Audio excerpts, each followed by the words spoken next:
Stars are formed in nebulae, which are large clouds of dust, hydrogen, helium, and plasma. Over time, the cloud contracts and collapses around certain points or cores. According to Isaac Newton's laws of gravity, gravitational force is directly proportional to mass. So these points will continue to attract more and more matter as they increase in size. As particles in the nebula clump together, the cores become very hot and dense, until the temperature and pressure becomes so high that stellar ignition occurs. Nuclear fusion begins and a star is born. A star will spend the majority of its life in its main sequence. In this phase, nuclear fusion at the core fuses hydrogen atoms to form helium. During this process, an incredible amount of electromagnetic energy is released. The constant force of gravity pulling the star inward balances the radiation pushing outward from the core, allowing the star to maintain its shape. This is known as hydrostatic equilibrium. A star will remain in its main sequence until all the hydrogen is fused to form helium. For our Sun, this will be after about 10 billion years. When that happens, the stars can no longer generate enough energy to support their outer layers. Hydrostatic equilibrium is lost, gravity takes over, and the star is compressed. The helium core contracts, causing temperature to increase to the point where helium can fuse to form carbon. To radiate the energy produced, the outer layers expand and cool. At this stage, smaller stars are called red giants. So, what happens when the helium runs out? The red giant isn't hot enough to ignite the carbon at its core, so the pull of gravity comes into effect again. The core contracts, releasing enough energy to expand the outer layers to an even greater size than before. The star becomes an unstable planetary nebula.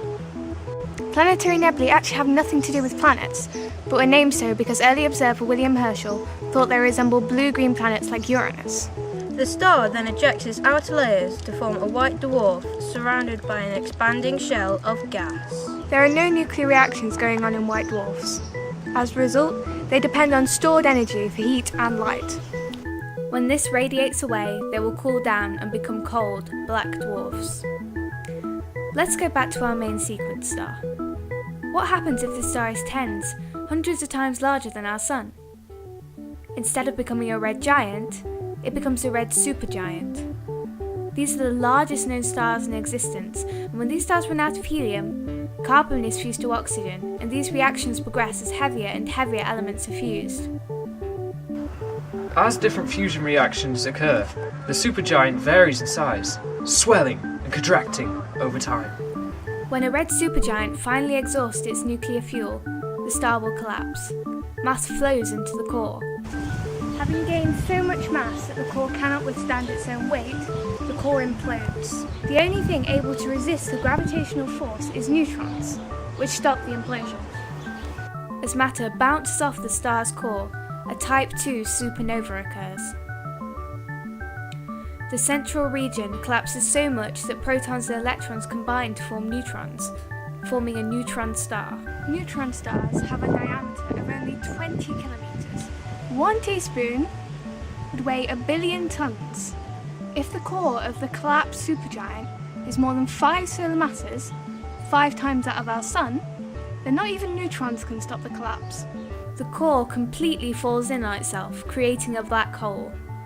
Black holes have such strong gravity that not even light can escape.